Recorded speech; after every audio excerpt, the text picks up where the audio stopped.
Hi everybody, welcome to our live event.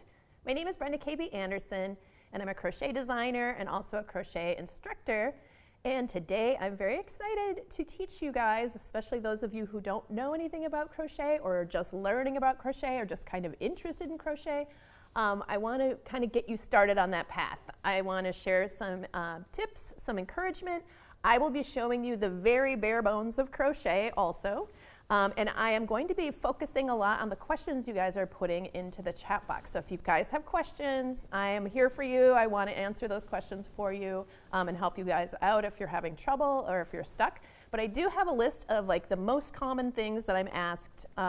You know, I've been asked these questions lots of times, so I think that a lot of crocheters have these problems or have these questions as they're learning how to crochet. So I'm going to be going through those as well. All right, I can see that there are already some questions in the chat from earlier.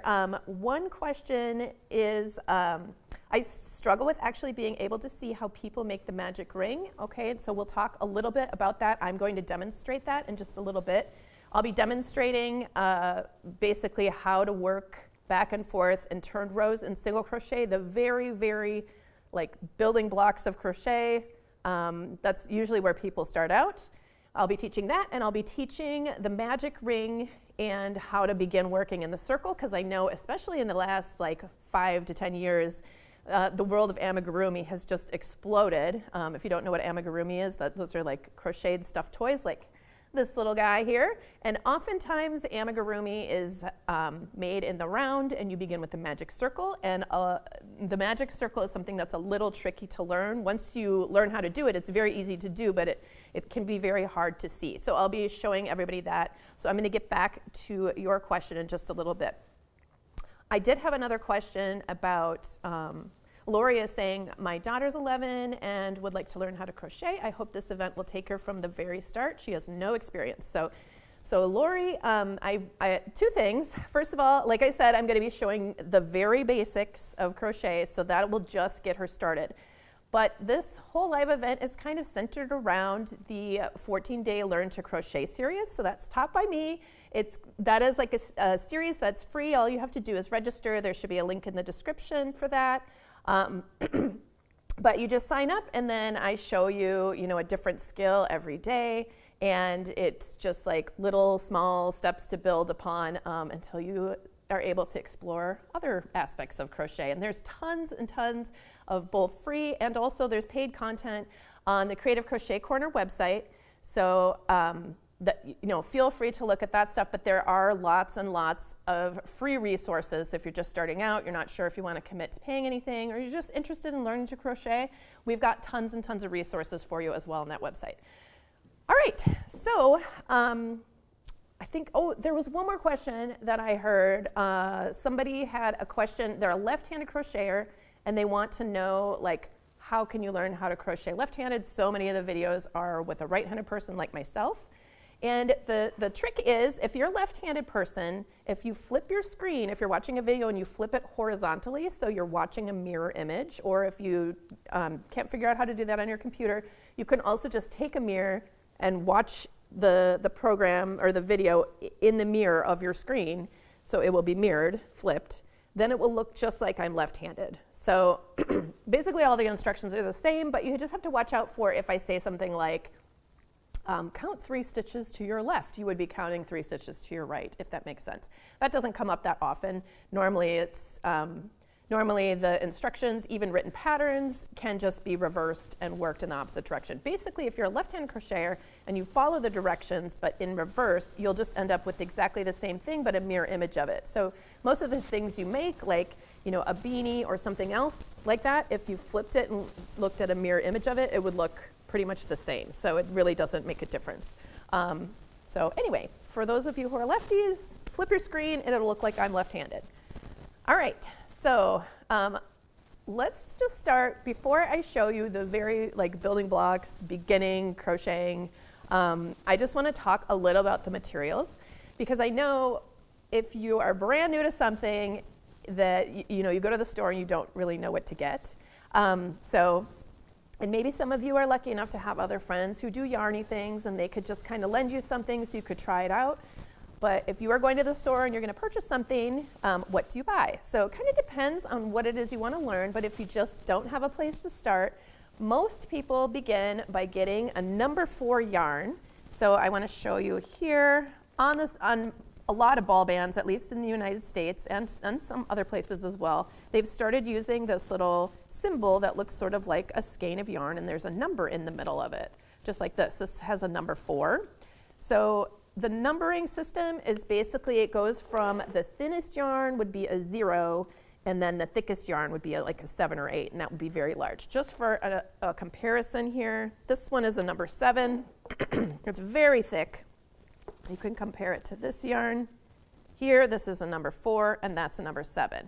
So if you're going to the store, you don't know what to get, I would recommend getting a number 4 or a number 5. Even a number 6 would be okay. If you start, or if you want to, you could get a number 7.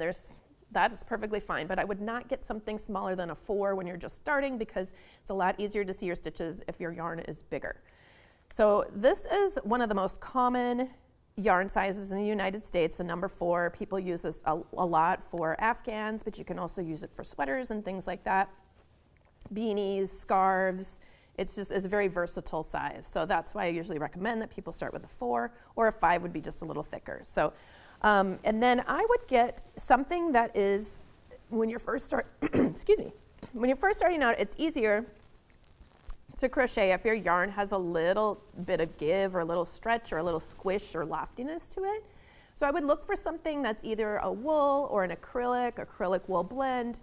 You can start with a cotton if you want to make dishcloths, but just know that it might be a little bit harder on your hands and just a little trickier when you're first making those loops. Because cotton normally does not have hardly any stretch to it. So it's just something to think about when you're picking out your yarn. And then you're going to have to choose a hook that kind of goes along with your yarn. So how do you know what hook size to use? Sometimes your ball band will say, let's see if this one actually says. Yeah, so this one is suggesting an I, which is a size 9, which for those of you who go by millimeters, that would be a 5.5 millimeter. This is what that looks like. This is an I, 5.5 millimeters. The letter sizing, that goes from smallest to largest if you start at the beginning of the alphabet and go further on down. So, but one thing that I like to tell people who are brand new is you might forget all that stuff, and you might be like, I don't remember what size letters should go with what yarn. We'll get more into that later. But if you find something that's just a little thicker, like if you look at this part of the hook right here, that's a little bit thicker than this yarn, you should be fine. I have used, depending on how thick or how, like the drape of the fabric you want to create, to be able to change that, you're going to change your hook size, and we'll get more into that a little bit later. But I've used everything from like an E hook, which is even a little smaller than this. See how that hook is a very similar size to the yarn. I've used everything from like an E hook all the way up to, a much larger hook if I wanted something very airy. So it's something to think about. The size of your hook will affect the drape of your fabric. So, but if you're just brand new, just trying to figure out, I would go for a G, H, or an I, which would be anywhere from like a 4 millimeter hook to a 5.5 millimeter hook. And that's usually written on the hook itself, or it could be on the packaging as well. And there's lots of different types of hooks to choose from. So that's another thing. If you don't know what to get, there are very inexpensive hooks that are just, like a couple of dollars. They're a metal hook that you can just pick up at any craft store. And those are just fine to start with. That's what I learned on. If you have a little bit of extra money and you don't mind spending, buying something that's more like $8 for a hook, or I actually don't know the price of these individually because I always buy them in sets, but this is my favorite hook. This is just my own personal opinion also. I just want to say there's no sponsorship here or anything from Clover, but the Clover Amour hooks are my absolute favorite. I feel like they make it easier to get the hook into the stitch and back out of the stitch for the way that I crochet, and I know that a lot of other designers, a lot of other crocheters really prefer these hooks as well, so I don't think it's just me, but I'm just putting that out there. If you have extra money that you could spend, it might make learning to crochet a little bit easier. And another brand of hooks that's very similar to these at a lower price point are these dots hooks. These are called dots, and they're sold by crochet.com. That's the We Crochet brand, and they are very similar. In my opinion, the Clover Amour hooks are just a little bit smoother, so I still prefer them, but I crochet with these a lot too. So, you know, it's really up to you. But also don't feel pressure to spend a bunch of money on it. If you just already have a metal hook, or you just want to go out and buy something that's only a couple of dollars, these are perfectly fine. Also, they make plastic hooks. Here's a plastic hook. Those are perfectly fine too. And as you learn more about crocheting, you will start to get a feel for what type of hook you like. So as you learn the stitches, if something's not working for you, you could try a different hook later on, further on down the road. All right, and so you need yarn, you need a hook, you need some scissors. Any scissors are fine. You don't have to have fancy little tiny scissors. You can use whatever household scissors you have. And then you'll need some sort of a yarn needle. So but the most common yarn needles are plastic or metal. I really like the metal ones because they're smoother. It helps me weave in my ends better. That's the main reason that you would get a yarn needle, is for weaving in your ends, but also if you have to sew pieces together. There are lots and lots of crochet projects where you don't have to sew. So if sewing seems like just another skill you don't want to think about right now, you don't have to worry about that. But I find these metal needles, I just like them a lot more. So I would recommend those, but if you already have a plastic needle, that will work just fine. All right, so let me just see if there's any questions yet. Oh, Belle's here. Oh, you like my sweater, thank you. It is not homemade, but I like to call it sweater research. Sometimes I will thrift sweaters when I'm looking for different sweater shapes or necklines, or you know, just different constructions, and that way I can try them on if I'm thinking about designing something a certain way. Sometimes I will just go thrifting and look for sweaters that are kind of similar, and I'll wear them for a while, and then I'll design something not based on that, but like with an element or something of that, with a little bit of it just helps me kind of decide, do I like this, or do I just like this on other people, or do I just like this on paper? Anyway, so this was one of my research sweaters, as I like to call it. Okay, so back to the 14-day Learn to Crochet series. I just want to tell you guys a little bit more about that. So that has lots of lessons. It'll take you through all the basics of crochet, because we don't really have time in a 1-hour block for this live event for me to explain all the basics. So you know, if you're interested in learning, definitely sign up for that.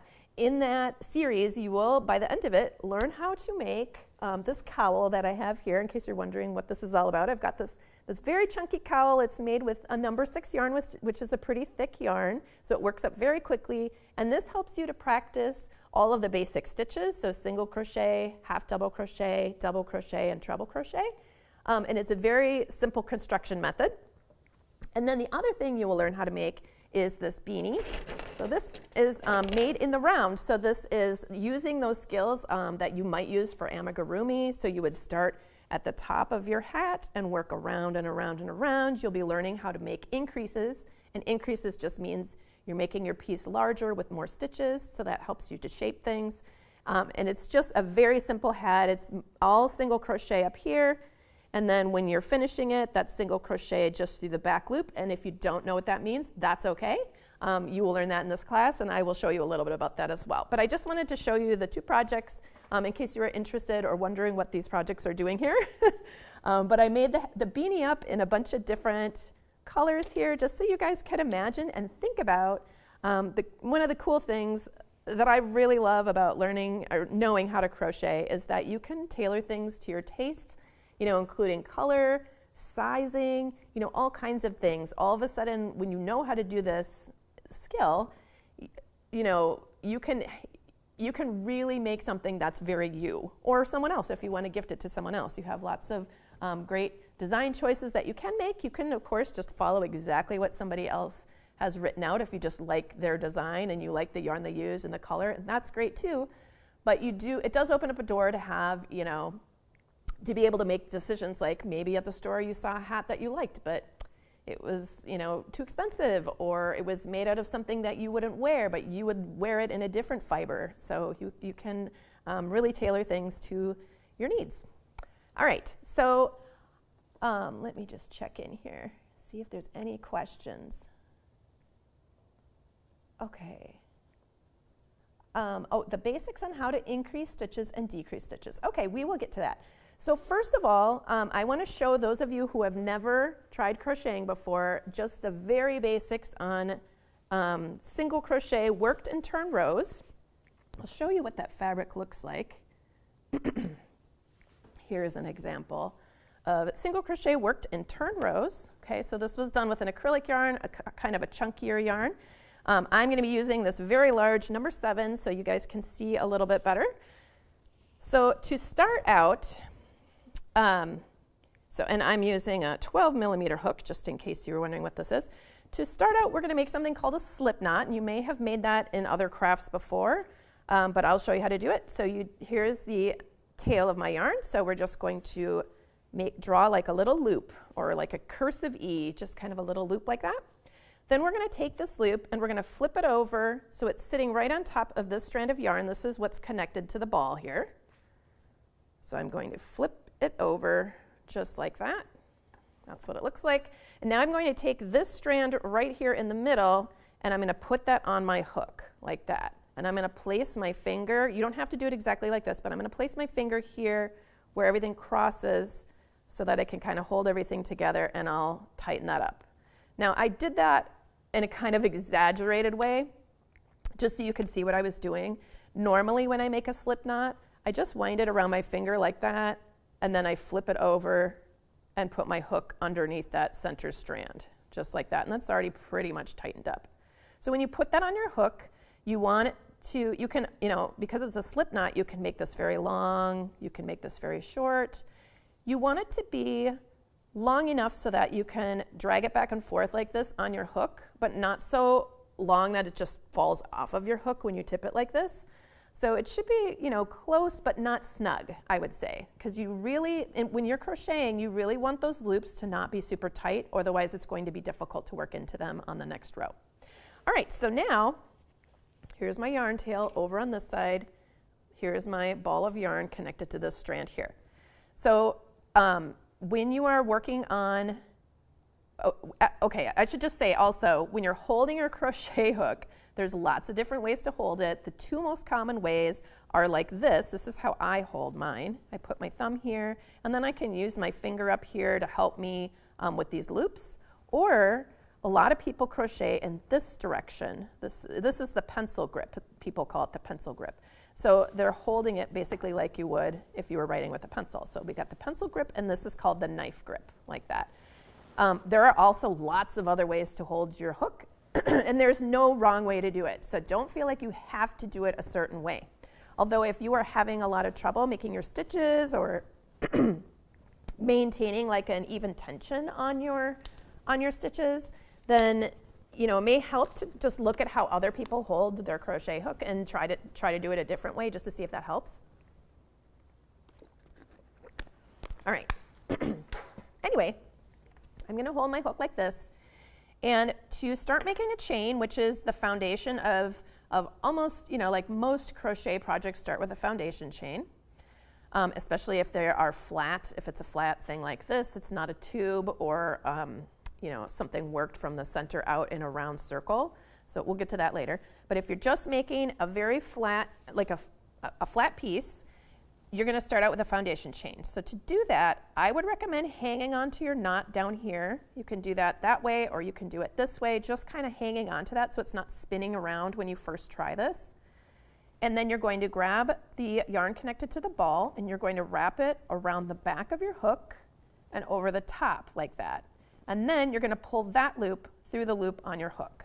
Okay? And when you do that, it makes things easier if you turn the nose of your hook, which is right here, if you turn it downward and you pull your hook just slightly up, because what that does is it makes a little space down here in that first loop. So like this, and pull that through.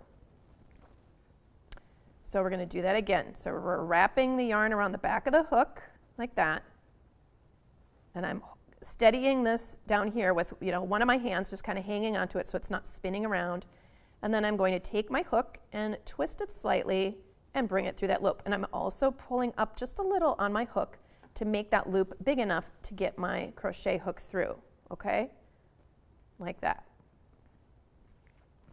And you always have to bring that loop onto the part of your hook that's wider up here, not up on the handle, but if you just make a yarn over, that's called a yarn over, and then you pull it through, and then you leave it down here, and you don't bring it up, then your loop right here is not going to be big enough, because you can see it right here, your hook is very small right there. It's going to start making these really small loops, and then you're going to have a very hard time getting your hook into it on the next row. So bring it up to where it's a little thicker. We'll make a yarn over, and we're going to pull that through. Yarn over, pull through. Okay, so you're just going to keep on doing this until you have a sizable amount. If you're just making a swatch, you're just kind of testing out how to crochet. I'll do one more. And then we're going to do one additional chain.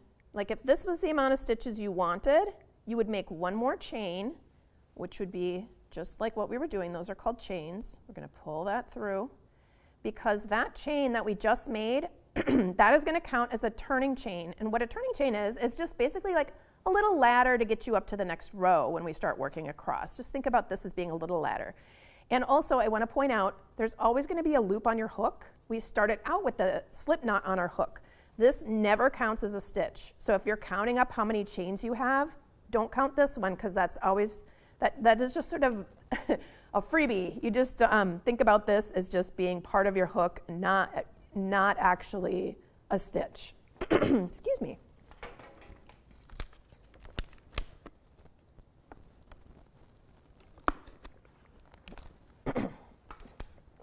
Okay, so in single crochet, normally this last chain that you made, which we call the turning chain, normally that does not count as a stitch, and we're going to get more into what that means later. But for right now, what that means is when we work into these chains all the way across, we're going to skip that chain right there, okay? So this doesn't count. This is something we're going to skip, and we're going to start working right here. So when you look at your chain, you can see it looks like a bunch of V's on one side. That is normally considered the top of the chain. And then if you roll that over, so the V's are on the table, you can see all these little horizontal dashes. And that's normally what we call the bottom of the chain. Some people call that the back of the chain. There are different basically terms that people use, but that is where I like to work into when I'm working my first row. I almost always do that because, first of all, it's easier to just get your hook under that one little horizontal dash, but also because it leaves a very nice edge that looks like this on the bottom of your work. And I'll talk a little bit more about that as we get a little further. Okay, so we're skipping that horizontal dash, and we're going to work underneath this horizontal dash, and we're going to make, so that means we just put our hook from front to back underneath there, and then we're going to wrap the yarn in this direction. So it's always going to come like from the back, over the top, and onto the hook. And we're going to pull that through. And now we have 2 loops on our hook. Then we're going to wrap our yarn, this is called a yarn over, one more time around our hook. And then we're going to pull that through both loops. So again, turning the nose of my hook down, just like that. And that completes our single crochet. So a single crochet has a little V on the front, and it also has a little V on the top here.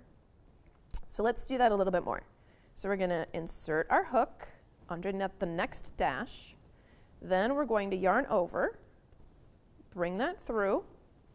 Then we're going to yarn over and bring it through those 2 loops. Okay, so that creates this little V on the front and a little V on top. Okay, and this is not part of the stitch. That's just the loop that's always on our hook. All right, so we'll do that a few more times across our row. So insert, yarn over, pull up a loop, yarn over, pull through 2. Insert, yarn over, pull up a loop, yarn over, pull through 2. Okay, so you just continue that all the way across your chain or whatever the pattern says, and that would be your first row of single crochet.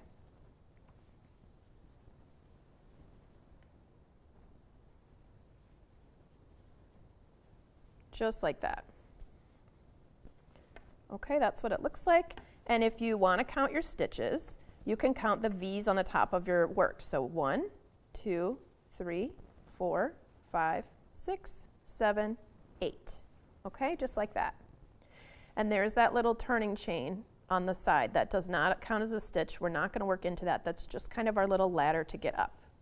If you are brand new to crocheting, I highly recommend getting stitch markers or safety pins or some way of marking things. So if you make that first stitch, right after you make it, you can put a stitch marker through the very top of the stitch, which is where that V is.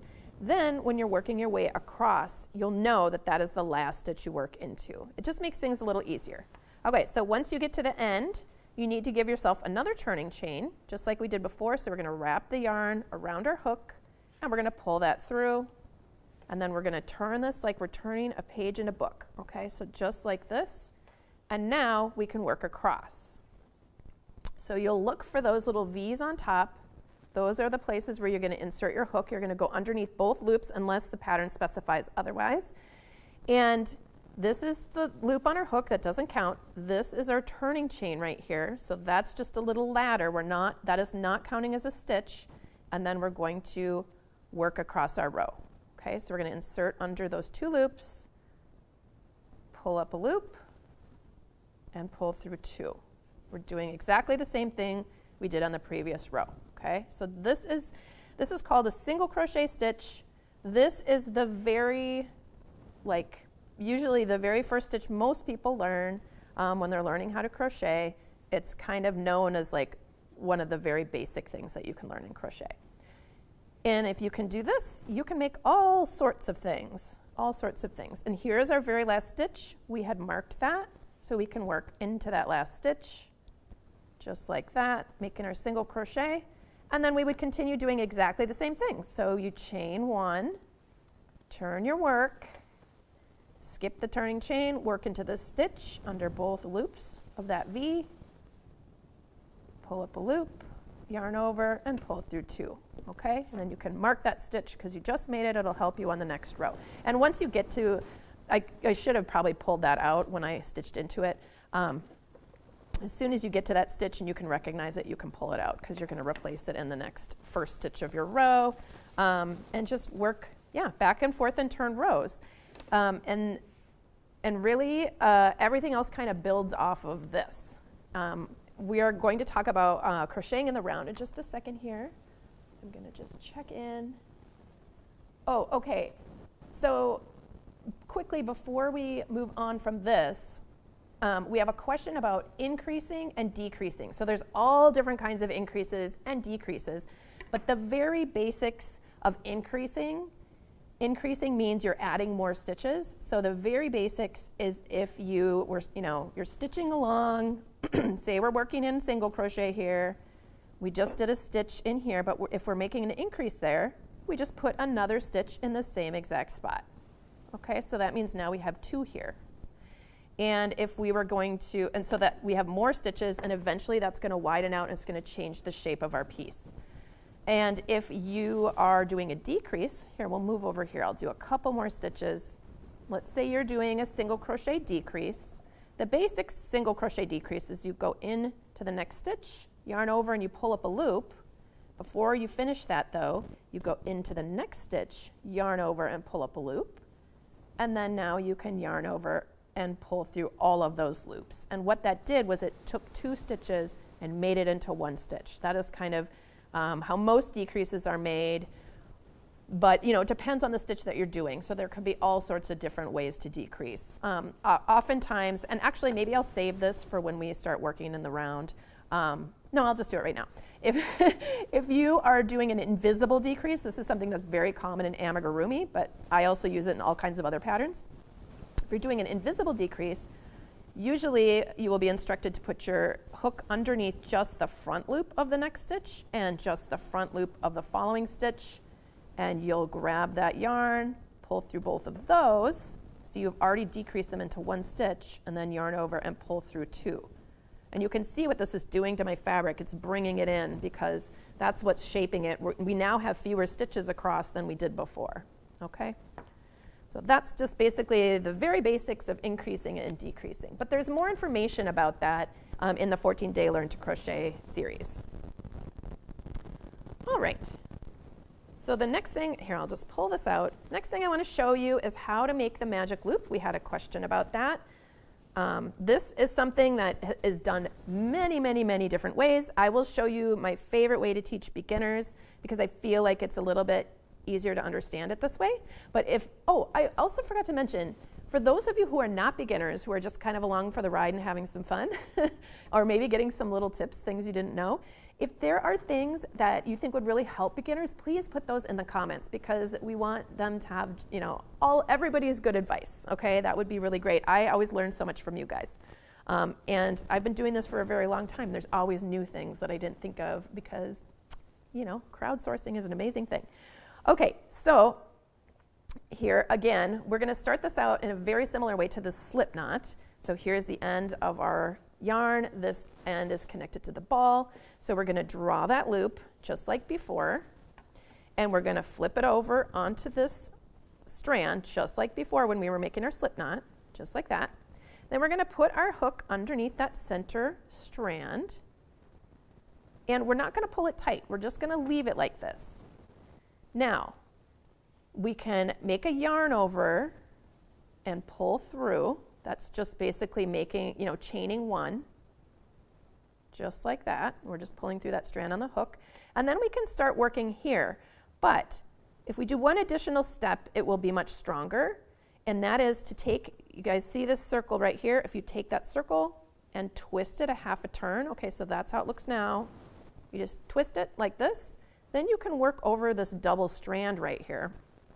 And let's just say we were going to be working single crochets, so we can just insert, yarn over, pull up a loop, yarn over, and pull through two.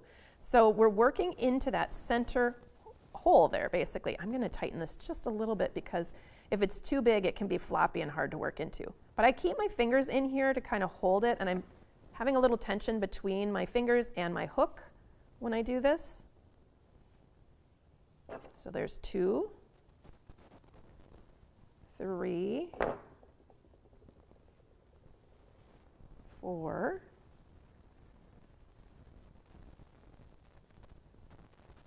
5, and 6. Normally, when you are starting out making a flat circle, if you're working in single crochet, normally you start with 6 stitches. There are some exceptions to that, but we won't get into that in this lesson because we have too much other stuff to learn. So now, if you look at this, there's like a little space between here. You could do something that's called a slip stitch join, or oftentimes in patterns it just says join. And what that means is you work into that very first stitch and you pull through like that, and that joins it together. And now you can continue working in the round. So normally when I do that, you can decide whether you want this to count as a stitch when you're working your way around, or if you don't want your slip stitch to count as a stitch, then your next stitch would be worked into that very same stitch where you did your slip stitch. Now, if this is getting confusing, we do have videos on the Creative Crochet Corner website about this.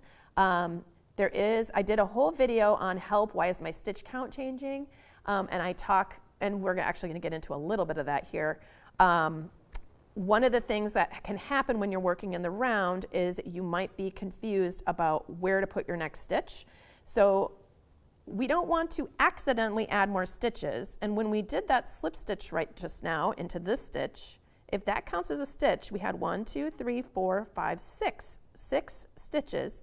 But with that slip stitch, usually when you make a join, your slip stitch does not count as an extra stitch. You shouldn't be adding a stitch when it says to join. So what that means is either you can make your first stitch into this stitch right here. So I will chain 1 just to start as a turning chain and then work into this very first stitch. But what that means is this turning chain is not going to count as a stitch, and this is also not going to count as a stitch. So when you work your way around, your last stitch would be here. And this is kind of a large gap from here to join there. If you're doing this in a thinner yarn, it will be a lot less bulky looking, but still it's kind of a big space. So instead, if you wanted to, what you could do is you could skip that stitch and work into this stitch instead. And as you work your way around, this would be your last stitch. This is where we did that slip stitch join. So these are just things to think about, and if this just seems overwhelming, don't worry about this for now. Just kind of learn how to work in the round. My suggestion is to use a pattern or to just practice without doing joins. As soon as you start joining things, it starts to get confusing for people. And you need a little more knowledge in order to understand if you're adding stitches or not adding stitches. So this is my workaround when I'm teaching beginners how to work in the round. I almost always recommend, don't actually join your rounds. And what that looks like, so I just backed this up. Here, let me back it up a couple more times. Just one more stitch. Okay, so we're working our stitches around. Here's our 6th single crochet. Oh, and you guys, I kind of tightened this up a little bit without telling you. So this beginning yarn tail, the whole purpose of that is so that you can pull on that and get rid of that hole in the middle, right there. So that's what makes it magic. All right, so we've got our 6 single crochet stitches worked into that magic ring or magic loop or adjustable loop. It's called a bunch of different things. And this was the very first stitch that we made, so we're not going to join. We're just going to make a single crochet there, and we're going to start working our next round. Usually on round 2, if you're making a flat circle, you will put 2 single crochets into each stitch around. That's an increase. Here, I'm going to mark my very first stitch so you guys can see where that is. Mark that, and we're going to do 2 more. 1, 2, and 2 more in this stitch. We're just doing 2 in each stitch in order to make this circle lay pretty flat.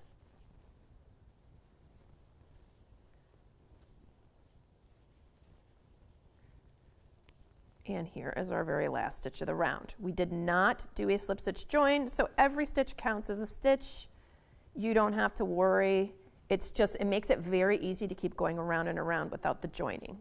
Honestly, for me, I almost never join when I'm working in the round, unless there's a specific reason for it, because I don't like, it kind of creates this little line that you can see, and I feel like it just adds unnecessary amounts of confusion to things. All right, so that's the first stitch. So you would just continue. You just keep working, whatever your stitch pattern is, whatever you're being instructed to do. And if you're interested in making a flat circle, I actually have a blog post on the Creative Crochet Corner website on making flat circles. And it teaches you the formula and kind of how to do it. Anyway, so you just keep working around and around and around. So that is the very basics of learning how to work in the round from the center out. So this is very, very helpful for making a hat like this one, or making amigurumi. So this is very similar to how very many patterns in amigurumi start out. So that little bit there. All right, let me check in here because I've been ignoring the comments, you guys. I'm sorry. Let's see if there's anything new. We've got some hellos. We got a hello from the Thrifty Crocheter. Hi. And Belle's watching from Massachusetts. All right. Okay, and let's see. Okay. All right. I think I'm all caught up here. Okay. So those are the very, very basics. So I do, like I mentioned before, I want to talk a little bit about the whole thing about why is my stitch count changing. So I do have a video about this that goes more in depth, but this is one of the most commonly asked questions, the most common frustration of learning how to crochet. And I feel like this happens the most when people are working in taller stitches, like double crochet or something like that. I know we haven't talked about double crochet yet, but for those of you who already know how to do it, this will probably be something relatable to you. Let me just show you my little swatch here. So these are double crochet stitches. Actually, I'm going to pull in some swatches so that you guys can see the difference between different stitches here. Okay, so when you're working in crochet, there's all sorts of different stitches you can do. So that a different stitch, like a stitch is made up of a certain sequence of making yarn overs, putting your hook in a specific spot, doing some chains in the middle, maybe you're doing multiple yarn overs. So there's all these different variables that make the stitches different from each other. So we've got the single crochet, which I showed you when we talked about. We've got double crochet, or half double crochet, which is a little bit taller. I know this doesn't look bigger, but there are fewer rows here.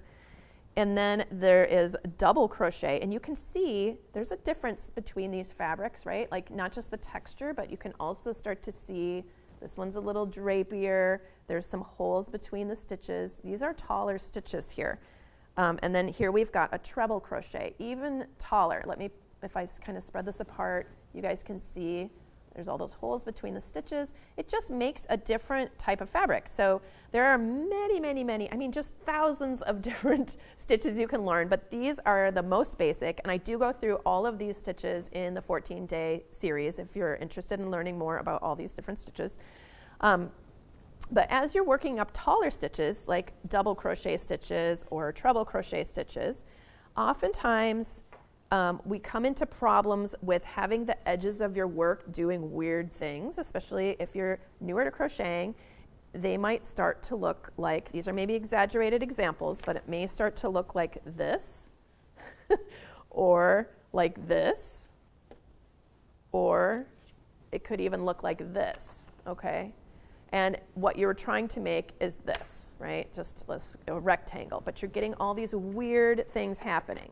So this is something that I've heard, from a lot of people, that they have issues like, why is my stitch count changing? I'm losing stitches, I'm gaining stitches, I don't understand what's happening.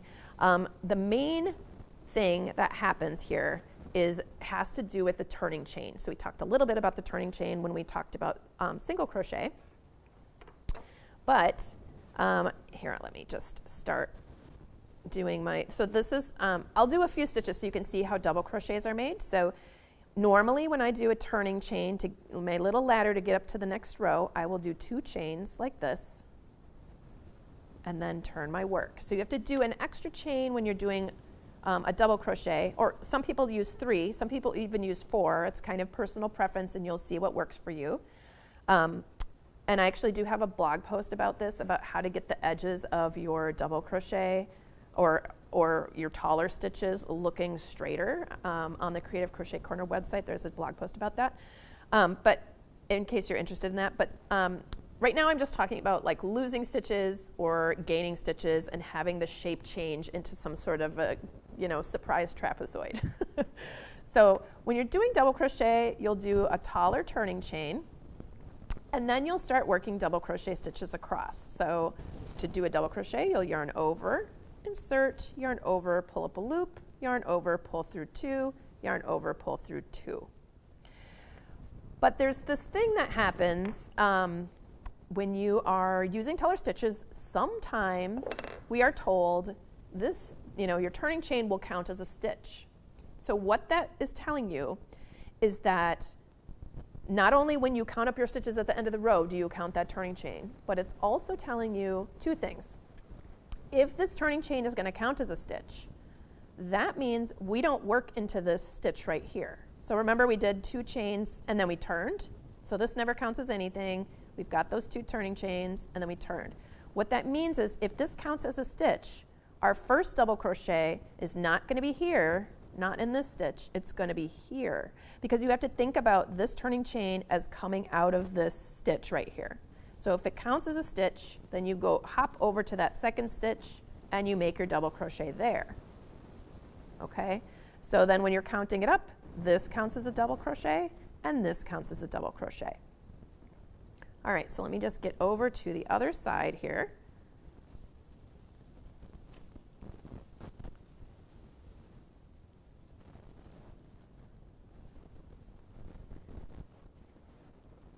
Actually, I'm not going to go all the way across. We'll just pretend I already made it to the other side, and we're going to make our turning chain to turn our work, and we're going to go in the opposite direction. Okay, so if this counts as a stitch here, What that means is when you are working across is that you have to work into your turning chain, okay? And oftentimes we forget that. So we might think, oh, okay, I can count that up. That counted as my stitch. All right, I did the right amount of stitches. And then when you're on your way back and you're doing your double crochets or trebles or whatever stitches you're doing, as we're working across, we don't know where to stop, okay? So sometimes we would just work into that stitch and we would forget to work into our turning chain. This is our turning chain. Remember, we've got those 2 chains there. To make it correct, if that counts as a stitch, then we have to work into that turning chain. So right here. Okay, so our piece would look like this. So this is counting as a stitch. When we work our way across, we have to work into all of these stitches, including that, the very top of that turning chain right there. So where this gets confusing is, well, there's multiple things that could happen. If you didn't realize, that you needed to work into the top of your turning chain and you just started working back and forth and you always stopped with that last stitch, then what would happen is you would get a piece that looks like this. So, oh wait, this one. This is the correct one. So you would get a piece that looks, it's getting smaller and smaller and smaller as you work back and forth. So when you have worked all the way across, you forget to work into that turning chain. You're missing a stitch. So every single row you have 1 fewer stitch and it gets smaller and smaller and smaller and smaller. The other thing that can happen is if, let's just say, you're working back and forth and you're thinking, okay, the turning chain counts as a stitch. Okay, got it. I'll count that as my stitch. And then you forget that what that means is this turning chain is coming out of this stitch. So that chain, you have to think about this chain as being the same thing as have already worked into that stitch, okay? That's basically what that means. So a lot of people see this gap and think, okay, that counts as, that's my first stitch, here's my second stitch, and they put it right in the first spot and work their way across. And so the problem with that is that when you come back on the, first of all, you've just added an extra stitch that shouldn't be there, because if this counts as a stitch, you have 1 more stitch coming out of that very first stitch you worked into, right? So there's 2 stitches suddenly, so you've increased. Then if you're working your way across, here, I'll get a couple more stitches in so I can show you what it looks like when I turn. If you turn your work here, then here is, that's the first stitch. You already have a turning chain coming out of it. You shouldn't work into there. But if you don't realize that and you put your first stitch here, and then you keep working across, and you think, oh yeah, I remember my turning chain counts as a stitch. So what that means is I work into my turning chain, right? Simple, right? I got that. Okay, so here's my turning chain. I'm just gonna work into my turning chain, which is what you should be doing if your turning chain counts. You should be treating it as though it were a stitch. So you gotta work into it, right? Just like that. But then the problem is you've already added this stitch right here. So you have increased on the next row. Every row you make an increase. And so your piece will end up looking like this. And oftentimes, it's not gonna look so perfectly smooth because sometimes you remember to not put your stitch in that very first stitch if your turning chain counts, and sometimes you might not put it there. So it might kind of be this sort of like stair-steppy, meandering, slightly outward kind of thing. All right, so it may not look just symmetrical like these examples do. Another thing that could be happening with those taller stitches, if your edges are not looking straight and you're not keeping the same stitch count, is you might be thinking to yourself, okay, well, I am going to not count this turning chain as my stitch. So if this does not count as a stitch, and your pattern might say, chain 2, turning chain does not count as a stitch, or it might say that in the notes, or it might say, turning chain counts as a stitch or not counts as a stitch. So the note should tell you, but also, you can, as long as you're consistent about it, oftentimes you can decide that for yourself if you want your turning chain to count or not. At the beginning, while you're crocheting, just follow the directions because it'll make it simpler, especially if you set it aside and pick it up, you know, weeks later. You might forget that you changed that. So just follow the directions, but just know in the future, that is something that you could decide as well. Okay, so if your turning chain is not going to count as a stitch, so here's my turning chain, so those 2 chains are counting as my turning chain. If it doesn't count, that means I'm going to work into that very first stitch because we're just counting this as a ladder. This is not a stitch. So there's our first stitch right there. And as we make the stitch and pull through, you can see that V right on the top. That is the top of your stitch. That is going to be the last stitch that you work into on the following row. So you can put a stitch marker there. You're not going to work into the top of your turning chain here. Okay, so to maintain your stitch count,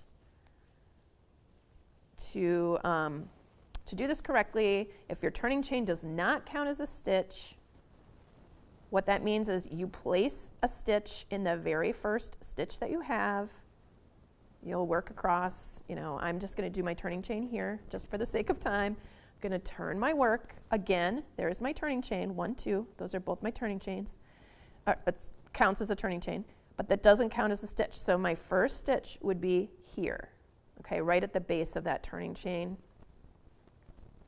So that's my first stitch. And then as you work your way across, you can get to your very last stitch. And look, it's marked. So we're going to work into that very last stitch. I'll pull that stitch marker out. And you would not work into your turning chain, which is right here. Okay, so sometimes we get confused because it looks like a V. If it doesn't count as a stitch, don't work into your turning chain. If it does count as a stitch, then you need to work into your turning chain. I hope this is making sense. But there is a video on the Creative Crochet Corner website explaining this a lot more in depth. But this is one of the main issues that happens when people are learning how to crochet, especially when they get into those taller stitches, because it gets a little more confusing about where your first stitch is when you have those long stitches. It can get, and also some patterns will say this counts as a stitch. But if you don't know really what that means, besides counting up all your stitches across the row, if you don't know that that means then you don't work into that first stitch, then everything is going to get off by a stitch on every single row.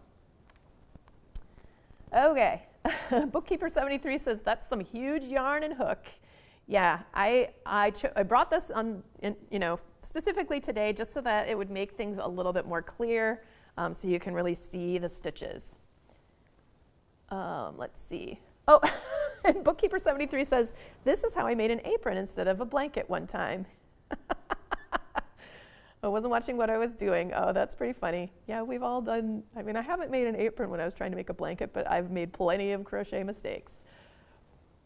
Okay. All right, so let me just look at my notes for a second here. Oh, I wanted to mention too that when you are making your stitches, it really, really helps, especially when you're first learning, to just crochet really slowly and watch what you're doing.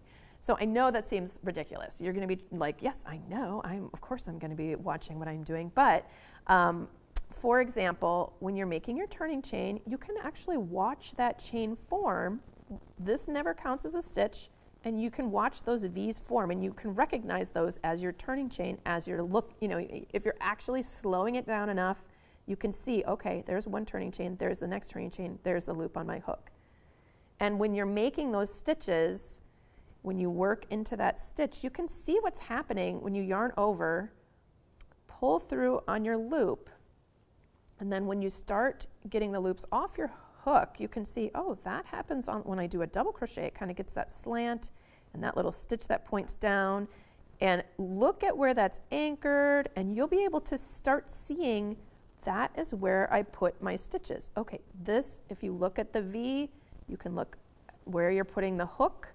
You can look at it from the front, from the back. Like just, I know this seems very silly, but the more you understand how all those loops are made and what they actually look like, the more you can start identifying and picking out separate stitches, which is very helpful. So here's the second half of my double crochet. When you do that, if you're looking at it, You can see the V that you just made on top. That is the top of your stitch. And then you can see these kind of two little legs here. Then there's a sort of slanted, sort of diagonal, almost horizontal part of the stitch right there. And then these two little legs down here. So this is all part of your double crochet. And when you look at something in crochet, the front always looks different than the back. I mean, almost always. There's a couple little tiny exceptions, but for the most part, the front and the back are going to look different. So if you turn this over and look at that stitch, the back looks completely different, and it's hard, maybe a little harder to recognize because, or at least maybe for me it is, because I'm always watching from the front side when I'm making those stitches to see where the loops are. And I know there's the first yarn over, and then we do the second one, or pull through and then pull through. It's creating these little horizontal lines here. That will make it a recognizable stitch to you. You'll be able to pick them out and you can see them later, you know, when you're, so this is the back of the stitch, so it's a little confusing, but if we go down one more row, you can see that stitch here, and the top of the stitch is being covered up by this next stitch here. So basically, to sum up this whole situation, what I want you to do when you're first starting out, especially if you're having trouble counting your stitches or having trouble counting your rows, just really slow it down and look at how all those little things are building up as you're doing the motions of making that stitch. Then you can really recognize, oh, there's my double crochet right there. It's going into this stitch. I need to put another stitch right here into the next one. You can see where the last stitch you worked into was, because that is another thing. People, when you aren't paying attention and you work your stitch, you might be like, you know, especially if it's over here, you might think, oh, I'll just put my next stitch right there. And then you've accidentally increased because you've already worked into that. So it's very helpful to just kind of understand the anatomy of all the different stitches and what they look like as you're making them. And when you're counting your stitches, you know, oftentimes if you're following a pattern, it'll have some written instructions, how many stitches, and you can keep track of if you have the right amount of stitches. Also, if you're making something like a blanket or a scarf, we're just working back and forth. If you know how many stitches you started off with, then later on you can check and see if you're accidentally dropping stitches. That can help you figure out if something is going wrong. So in order to count your stitches, you would look at those V's at the top of your work. Here, let me just do a couple more so you can see a little bit better. Okay, so there's a stitch, there's a stitch, there's a stitch, there's a stitch, and this little thing right here, because I was not counting my turning chain as a stitch, that was not counting, this does not count as a stitch. However, if your turning chain does count as a stitch, you can kind of move it. It wants to twist, but you can see that there are still 2 loops here, and that would be a place to work into if you were working into your turning chain, and that, in that case, it would count as a stitch. I hope this is making sense. But to count your stitches, almost every crochet stitch you could ever do has that V on the top, and that tells you what, you know, how many stitches you have. So if you're looking at it and you're like, oh, I can't tell how many stitches that is, this is just a lump of a bunch of lines together, it's confusing, then look at the top and look for those little V's. Okay, let's see. Am I missing anything? Okay, looks like I'm caught up. Okay, so I want to talk a little bit about gauge swatches. So this is something, if you just groaned inside because you hate making gauge swatches, I understand. If you've watched any of my live tutorials, you know how much I like to kind of get my way around making gauge swatches, but secretly I am checking the gauge anyway. So what I mean by that, and let me just explain to you, those of you who are newer to this, if you don't know what a gauge swatch is, oftentimes, well, every pattern should have some sort of gauge listed, and what that means is how tightly your stitches are being made. So if you're following someone else's pattern, let me pull these 2 in here. These 2 squares have the same number of rows and they have the same number of stitches, okay, for these 2 squares. You can see one is obviously much bigger than the other. So what that means is this is a looser gauge, a larger gauge than this. And you can see, like when I pick these up, this is very floppy and this is a little tighter. So gauge tells you a number of things, okay? So first of all, if you're making somebody else's pattern, especially if you were making something where the size matters, okay? So even if you're making a hat, especially if you're making a sweater or some kind of garment that you're going to be wearing, you want it to be a certain size, you have to check your gauge in order to know if your hook and yarn combination and the way that you stitch, if all that put together is going to make something that's the same size as what the pattern says it will be. So the only way to know that is to make a gauge swatch, or if you're me, to be working on your project, like say you were working on a top-down hat. A lot of times my gauge will be like, just start on the pattern, and after you get this far, measure it, okay? You're not making a separate gauge swatch for a lot of my patterns, but you are checking your gauge. You have to check it, otherwise you will not know. Because the thing is about crochet, everybody has their own way of doing it. Everybody has their own style. Even if they're, wrapping the yarn exactly the same, they might be using the exact same brand of yarn, the same hook. Everything could be just exactly the same, but just the way your body does it is a little different than how somebody else does it. So that results in slightly different sized stitches. So you just have no way of knowing, like, if this is going to turn out to be the size that you want it to be. Okay, so it's just something you have to check. And when I first started, when I first learned how to crochet, I was making dolls' clothes, and I would just make stuff up, and as a little kid. But when I was in my 20s, I learned how to knit, and I started knitting stuff, and I was just like, gauge. I'm pretty sure it'll be similar to how I knit, and I had no way of knowing that. And so I made some things that were definitely not the right size. Or I would start working on it and get 6 inches into a sweater and then have to rip out a lot in order to start over with different size needles. So it's the same thing for crochet.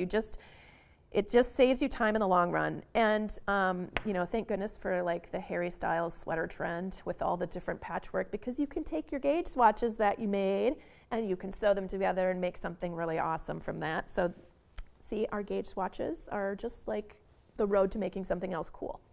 So in order to check your gauge, usually in a pattern, let me pull this in here. I've got an example here.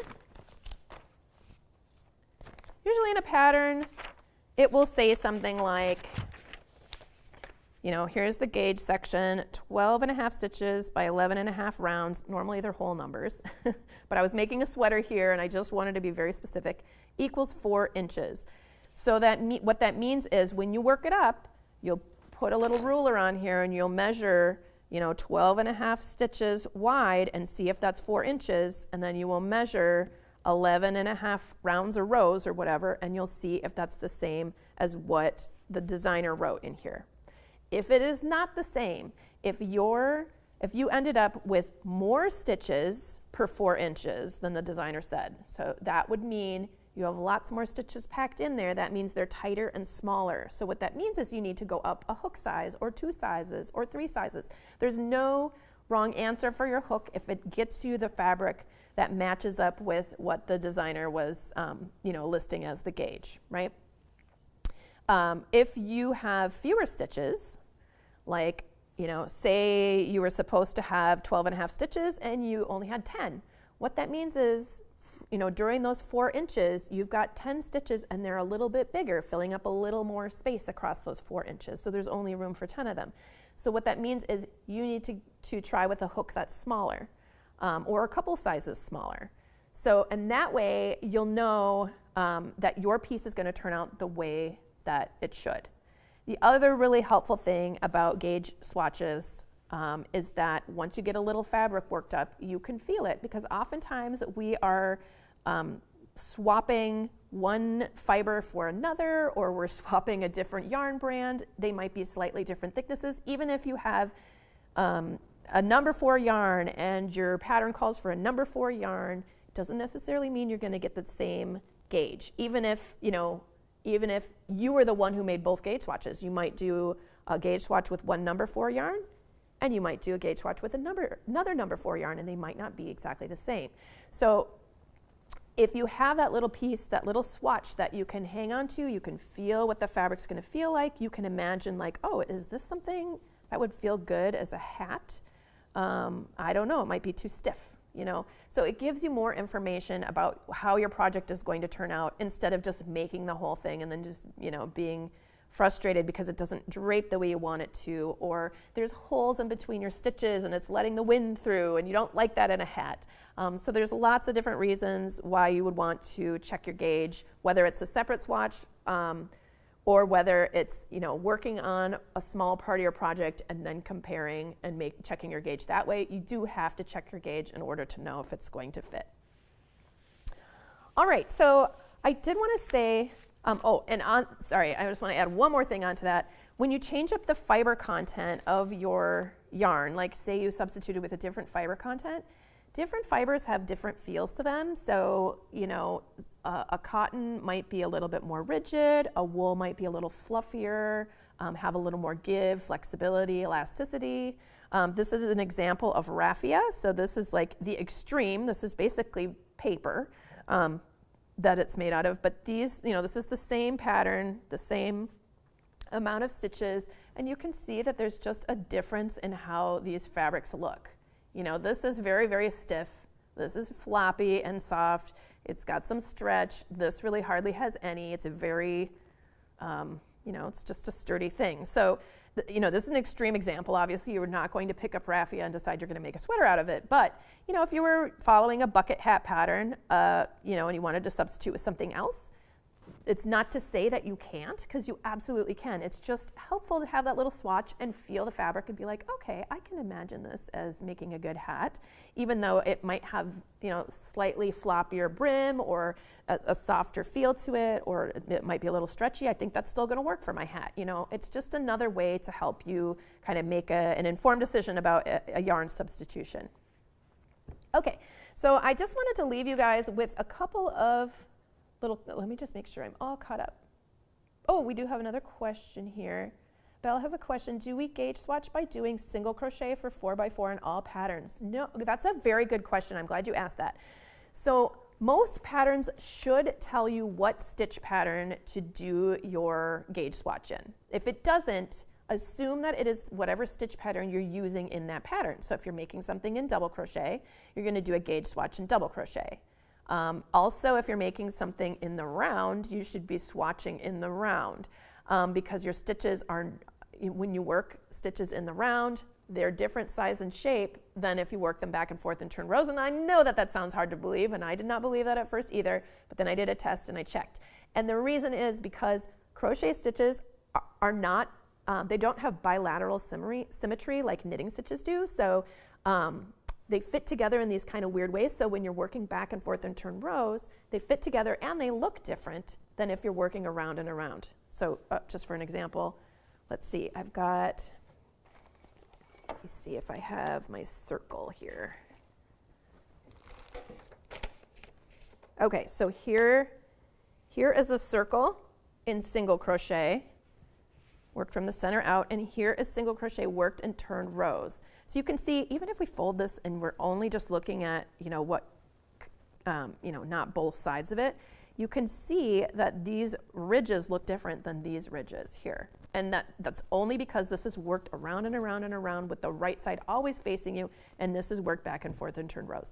So my advice for making gauge swatches is to make a swatch in the way that you would crochet whatever that thing is. So with the stitch pattern, in the style of how you're crocheting it, whether it's back and forth and turned rows or in the round. And then you'll get the most accurate results.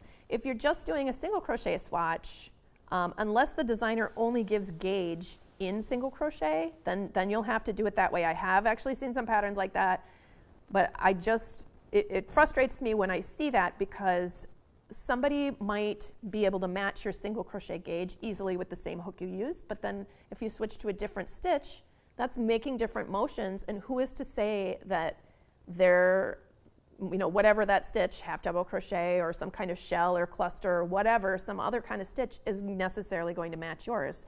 It might not match. So I always recommend just making your gauge swatch in whatever stitch pattern that you're going to be using for that particular pattern or design. Okay. All right, I just wanted to leave you with just a couple of little bits of advice. This is my best advice, you guys. I don't want, if you have never crocheted before and you're just nervous to try, just know that you can always undo your stitches. Unlike sewing, when you cut out a piece of something, you've cut into the fabric, oh no, you can't, you could patch it. There are other things you can do. You can cut something smaller out of that piece that you already cut out. But unlike that, crochet is so forgiving, because if you make a mistake, you just pull on your yarn like this and you undo it. And yes, there are some yarns that are a little trickier to undo. So say you're working with something that's fuzzy. By the way, I would avoid a fuzzy yarn if you're first learning. Pick a yarn that's nice and smooth where you can see your stitches, and it isn't, just be aware that you're probably going to have to rip out some stuff as you're working when you're first learning, because that's what happens when you learn. You do something, you make some mistakes, you learn from those, right? So if you are trying to rip something out and you're having a really hard time, what I find to be easiest is if I pull up on this top loop sometimes and pull it off if it gets stuck, or I put my finger in between and go nice and slowly. If you just yank on it like that, sometimes you'll just break your yarn, or you'll make it even more stuck, and it'll be a problem. So if you're like trying to pull on it, you can try and put your finger in here and lift that loop. Or if you can't get your finger in there because you're not using really giant yarn, you can put a little crochet hook in there and peel it up. But even on something that's smaller like this, I can still kind of get my fingers in there and lift up on that loop. Okay, so you can always undo it and start over. You haven't lost anything. You've just learned something that's very valuable. When you make those mistakes, that is the best way to learn, honestly, because you'll remember it later. So yeah, that's the last thing I want to leave you with. There is, don't be afraid to try. You can always undo your stitches. If you make mistakes, they're super valuable lessons, okay? And just try, if you get frustrated, I think oftentimes, because we always make these videos and we don't want to put in every single mistake that we make. I'm making mistakes all the time.